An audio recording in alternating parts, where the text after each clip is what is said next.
Halo guys, welcome back. Nggak kayak pada jadi guys. Sekarang kita lanjut ke PPT selanjutnya. Hayo.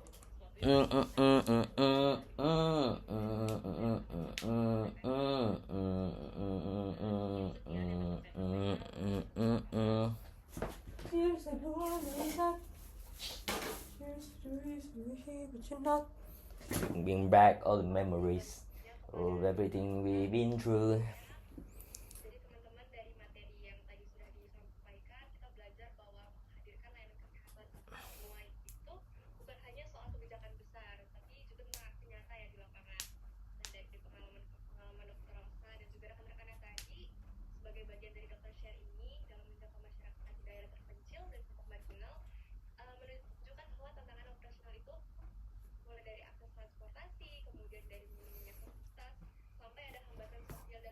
Sendi apofisial tuh sendi facet, sendi di tulang belakang.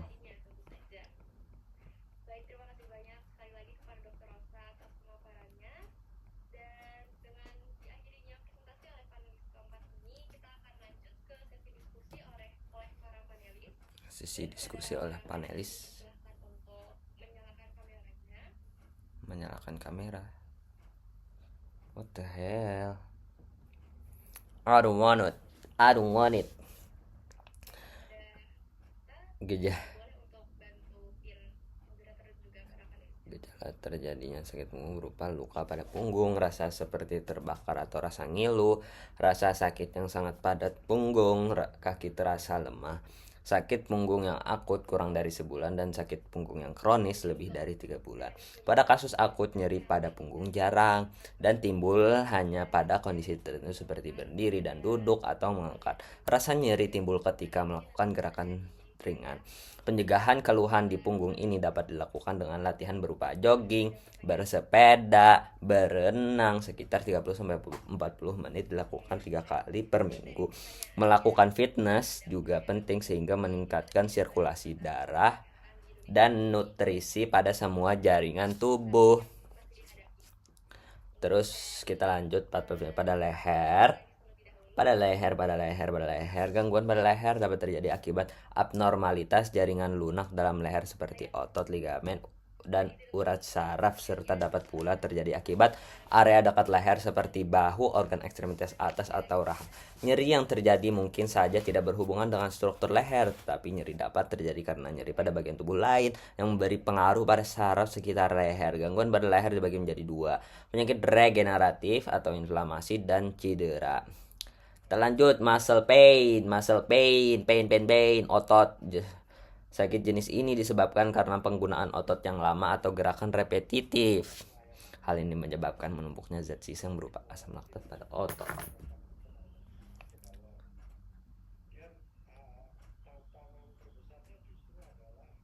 Tendon pain. Tendon biasanya terjadi pada aktivitas yang tingkat pengulangannya tinggi juga. Hal ini disebabkan karena peningkatan suplai darah terjadi di otot, sehingga suplai darah tertuju pada otot, sedangkan suplai darah pada tendon dan ligamen pada sendi yang terkait menjadi berkurang. Terus ada bursitis. Bursitis ini adalah kondisi di mana bursa yang dimana itu adalah kantong yang berisi cairan viskos pada jaringan yang berfungsi melindungi otot dan tendon dari gesekan tulang pada saat melakukan gerakan, mengalami inflamasi. Nah, bursanya mengalami inflamasi akibat gerakan yang berlebihan. Bursa tadi kantong berisi cairan viskos pada jaringan yang berfungsi melindungi otot dan tendon dari gesekan tulang pada saat melakukan gerakan. Kantong yang berisi cairan viskos, kental.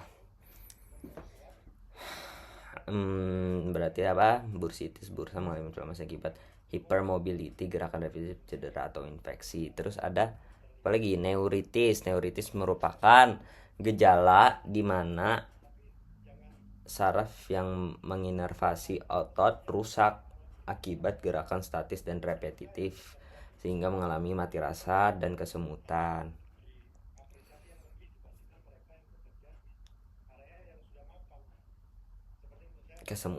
Kemudian ada osteoartritis, adalah penyakit non-inflamasi dengan ciri-ciri degenerasi dari cartilago articularis hipertrofi pada tulang, dan perubahan pada membran sinovial. Salah satu penyebabnya adalah trauma mekanis pada tulang dan otot.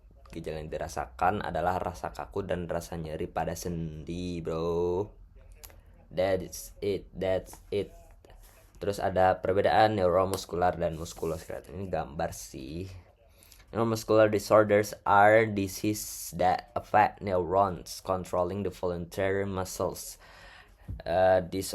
Penyakit yang mengaruhi neuron yang mengontrol otot volunteer. Yang terpengaruh itu yang otot volunteer tadi. Gejalanya itu kelemahan otot, balance problems, gangguan keseimbangan, droopy eyelids, kelopak matanya jatuh, terus gangguan motorik, terus kesulitan menelan, double vision, trouble in breathing, gangguan pernapasan. Oh, ini yang kayak GBS, Guillain-Barré syndrome gitu ya, miastenia gravis. Contohnya ini ada contoh amyotrophic lateral sclerosis, terus ada muscular dystrophy, diabetic neuropathy, toxic neuropathy, miastenia gravis, small fiber neuropathy, spinal muscular atrophy. Terus sedangkan musculoskeletal disorder itu penyakit yang memengaruhi otot, join atau sendi, dan tulang. Otot, sendi, dan tulang. Itu gejalanya itu nyeri, merah, swelling. Apa bedanya? Dan kelemahan otot juga sih. Terus contohnya itu tendinitis, carpal tunnel syndrome, osteoarthritis, rheumatoid arthritis, fibromyalgia, dan fraktur tulang. Carpal tunnel syndrome masuk sini ya. Terus tendinitis apa guys? Tendinitis apa guys?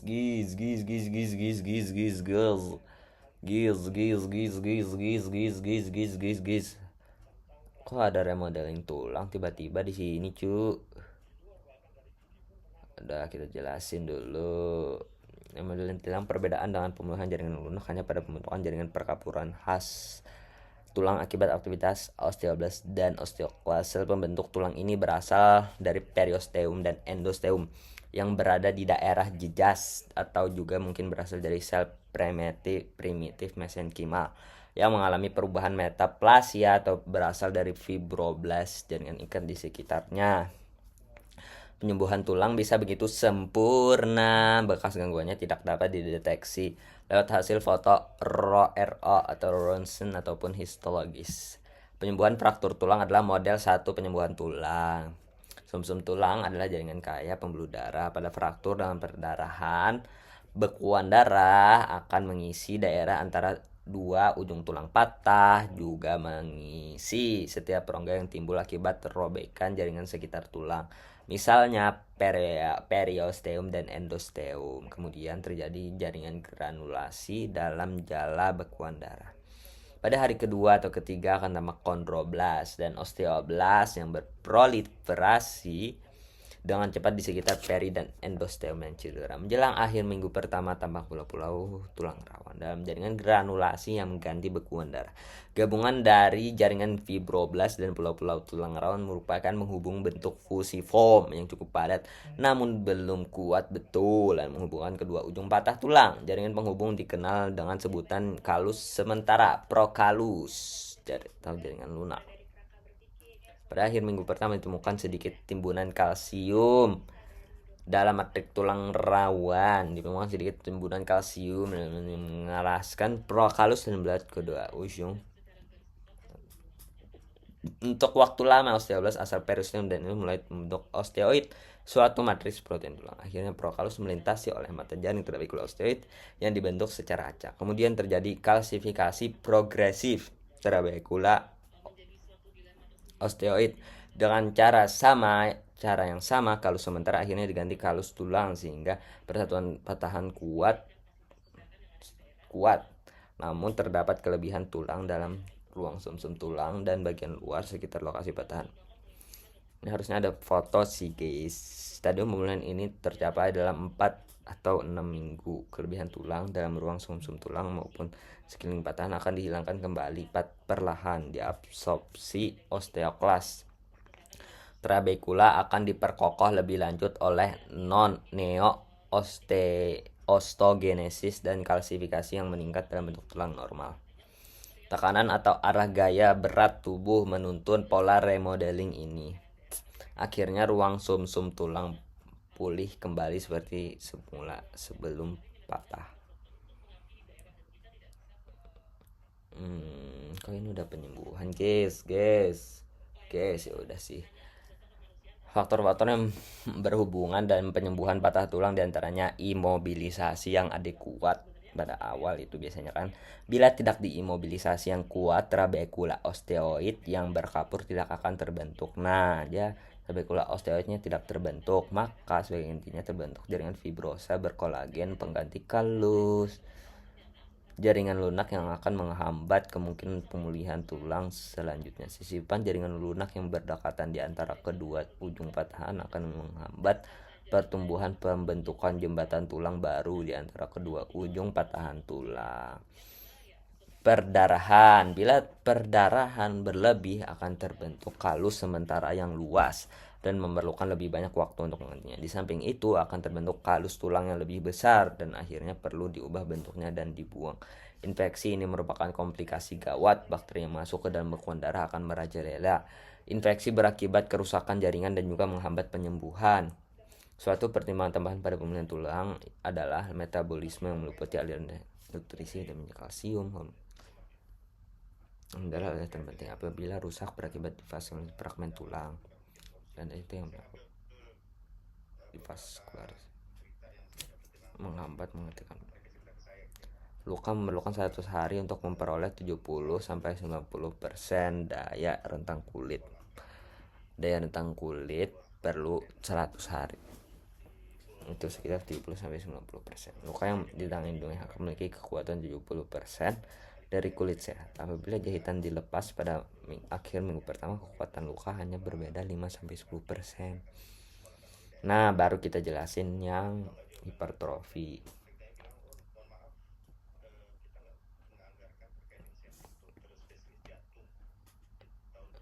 Apa ini?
Oh alah.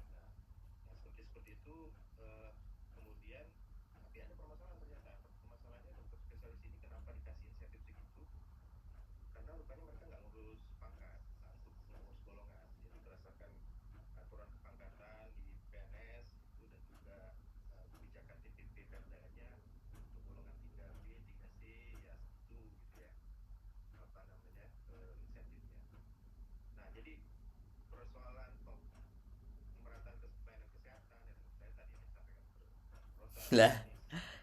Sorry guys.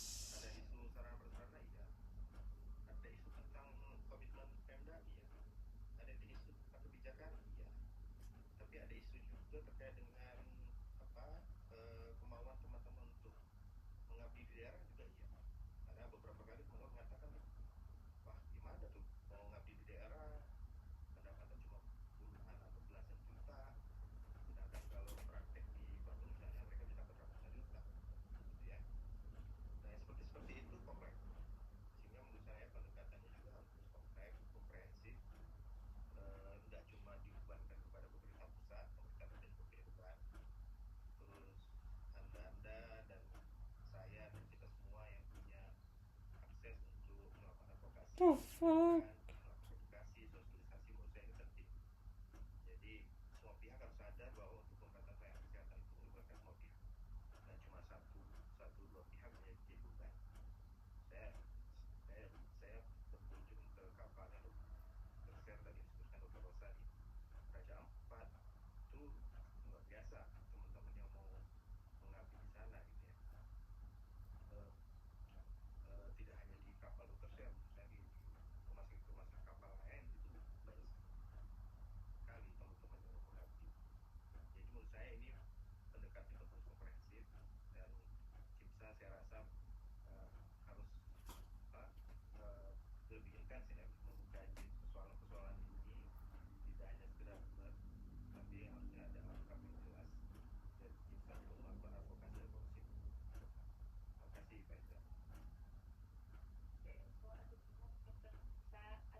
Insyaallah.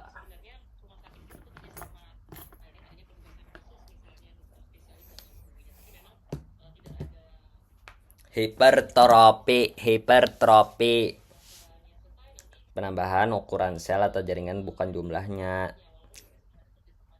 Ukuran bukan jumlahnya, sebagai bentuk adaptasi terjadi pada sel otot rangka dan jantung dengan aktivitas besar serta sel yang tidak dapat hiperplasia hingga kemudian terjadi peningkatan kebutuhan O2 dan gizi, kemudian meningkatkan sintesis protein. Beberapa jenis hipertrofi.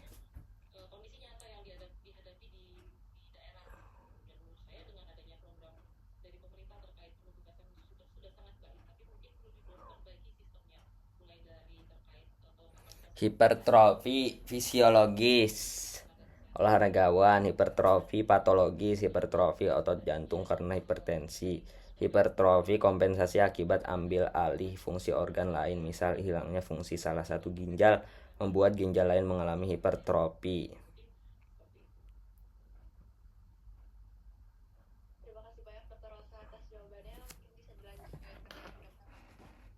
Nggak tahu dah, bodo amat. Hipertrofi berdasarkan organ atau jaringan akibat bertambah besarnya ukuran suatu sel akibat bertambah jumlah sel.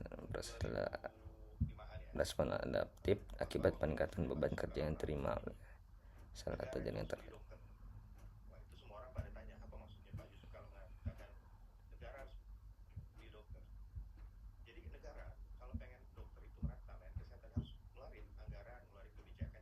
Pada sel atau organ atau jaringan yang melakukan peningkatan kebutuhan O2 dan gizi mengakibatkan pertumbuhan dari sebagian struktur membesar. Oleh karenanya sintesis protein juga meningkat. Contoh atau gerak aktivitas besar latihan bisa hipertrofi. Terus terjadi juga pada sel yang tidak dapat menambah jumlah hiperplasia dengan cara mitosis. Jadi juga pada sel angkatan otot jantung, sel otot plus bisa hiperplasia.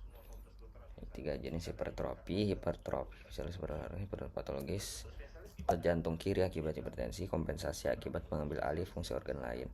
Hilangnya satu ginjal, maka terjadi hipertrofi pada ginjal sisi lain untuk mengatasi kerja yang lebih berat. Oke. Berarti kalau kita jual ginjal nanti hipertrofi ginjalnya. Ya. Lanjut, hiperplasia. Hiperplasia itu pembesaran jaringan atau organ akibat bertambahnya jumlah sel. Sel pembentuknya dengan struktur sel yang normal pada suatu organ akibat mitosis. Terjadi mitosis akibat stimulasi sinyal growth. Beberapa jenis hiperplasia. Hiperplasia fisiologi, siklus menstruasi atau peningkatan jumlah sel otot uterus untuk mempersiapkan kehamilan. Hiperplasia fisiologi, siklus menstruasi atau peningkatan jumlah sel otot uterus untuk mempersiapkan. Hiperplasia patologis.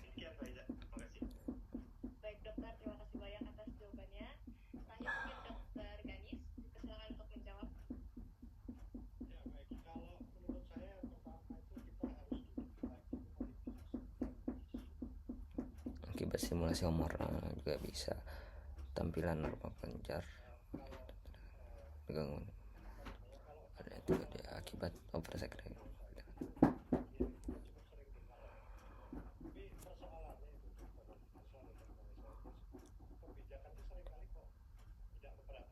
Endometrium.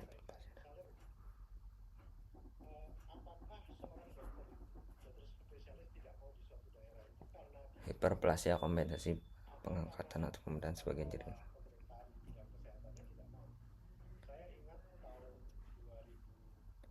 Atrofi pada kecil yang mengalami kemunduran akibat degenerasi sel mengakibat reduksi ukuran besar dan jumlah sel.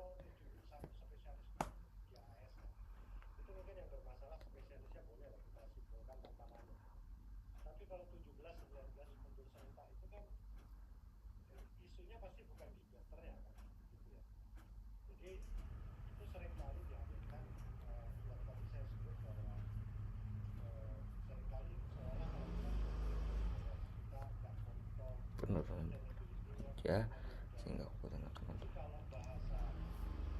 penurunan.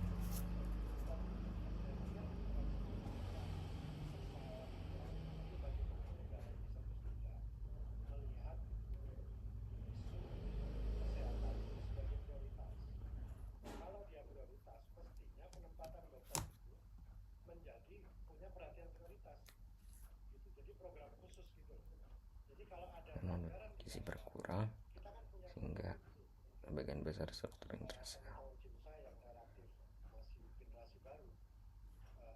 Atrofi merupakan suatu respon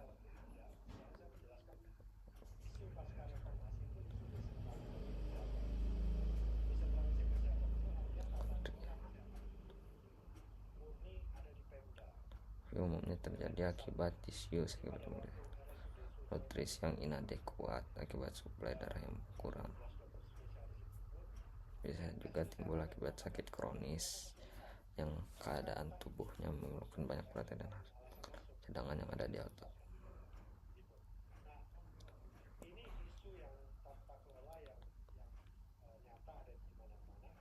Kronis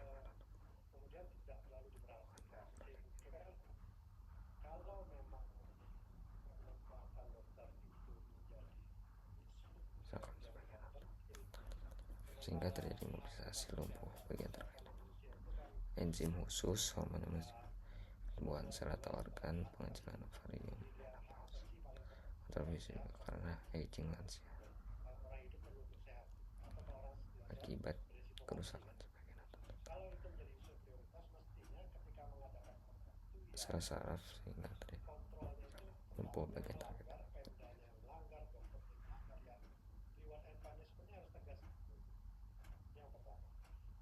Sendi apa sih? Ada sendi sini cu. Sendi diatria bagian besar artikulasi atau persendian tubuh dalam penurunan pergerakan tanpa adanya gesekan antar tulang. Suatu sendi yang kompleks membentuk suatu kesatuan. Ya, makanya bisa lihat dari setiap komponen sendi dapat gangguan ketahanan dan hilangnya fungsi sendi. Sendi sinovial menggabungkan dua tulang yang berdekatan dengan dilapisi tulang kartilago artikular dan terbungkus dalam kapsul sendi artikular. Kapsul sendi dan cairan yang membantu menjaga ujung tulang tetap di tempatnya selama pergerakan.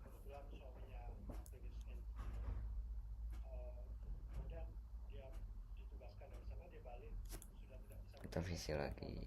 Nah, degradasi kontrasi meningkatkan sintesis yang tidak mengubahkan kesenjangan.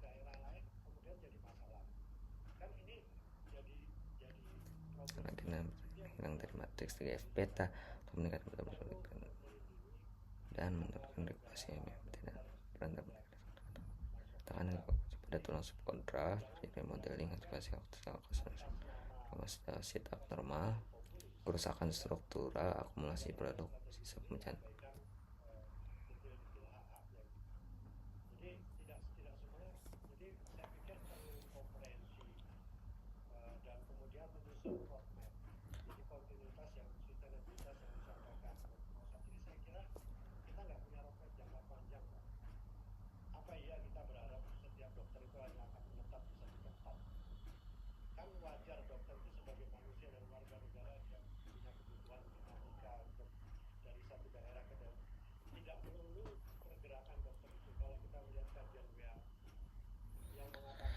Bahkan proses itu proses hancurnya matriks ekstra pun satu kondrosit berupaya memperbaiki memulihkan tulang kartilage dengan sintesis setelah matriks pada perkembangan kondrosit itu mempertahankan keseimbangan sintesis dengan degradasi, fibrillasi, erosi dan keretakan muncul di zona sering waktu berkembang akhirnya menyebabkan erosi besar dan nggak dapat dianggap sebagai proses degradasi matriks tulang yang progresif di mana upaya perbaikan tidak dapat secara efektif. Terjadi gangguan pada matriks periseluler yang mendorong sel kondrosit ke komponen matriks interteritorial, menyebabkan degradasi kondrosit seiring perkembangan proteoglykan dan jaringan kolagen mengalami erosi yang menandakan perkembangan irreversibel. Hal ini disertai dengan sintesis MMT dan ATPase yang meningkat secara signifikan, mengakibatkan degradasi kolagen dan agregat. Dan proses regulasi proteoglikan juga terjadi sebagai bentuk pertahanan dari kondrosit degradatif. Proses ini melibatkan perkembangan TGF beta yang meningkat untuk metabolisme protein dengan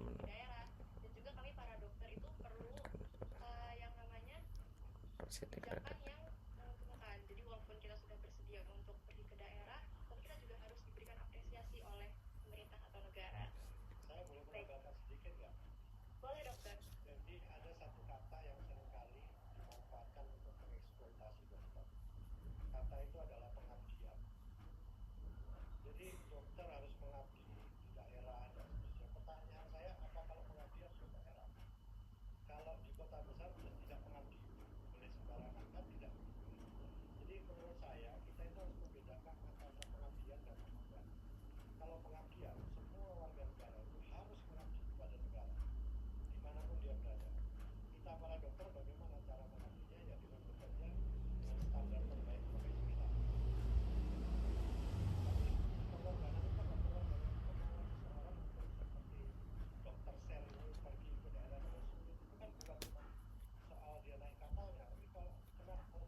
harusnya memang ke depan kurikulum memang apalagi untuk pendidikan ini ya harusnya lebih banyak memang pengalaman studi FKTP supaya mereka bisa tersentuh kasus-kasus primer dan juga langsung berinteraksi dengan masyarakat. Target kita untuk preventif promotif selama ini kan mungkin itu juga penyebab yang kurang berjalan karena dari Wahyu udah banyak aktivitasnya di layanan-layanan kuratif gitu ya, tidak kepada layanan-layanan preventif promotif. Jadi mungkin ke depannya sempat ada wacana terkait dengan penempatan koas lebih banyak di layanan primer supaya lebih baik tersentuh pada kasus-kasus primer, apalagi sekarang sudah ada program JKN. Buat apa juga dipakai dokter umum di rumah sakit tipe A misalnya, karena kan banyak kan kasus sudah juga spesialis seperti itu ya, apalagi kalau misalnya ditempatkan di KTP B di daerah-daerah yang tadi masuk terpencil atau sangat terpencil gitu ya, atau mungkin nggak harus sangat terpencil banget, pedesaan dan lain-lain yang memang bisa berinteraksi dengan isu-isu sosial. Mungkin demikian Pak. Atas jawabannya bisa dilanjut oleh Dr. Ganis terlebih dahulu. Dari pertanyaannya untuk sensibilitas sosialnya ya. Iya dok. Kalau menurut saya ya, kalau saya kedokteran itu sedikit banyak harus mengikuti atau mengadakan ikut IMSA atau organisasi apapun yang social passion gitu ya, yang organisasi mahasiswa yang bagus gitu, karena lebih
Udah guys, 30 menit.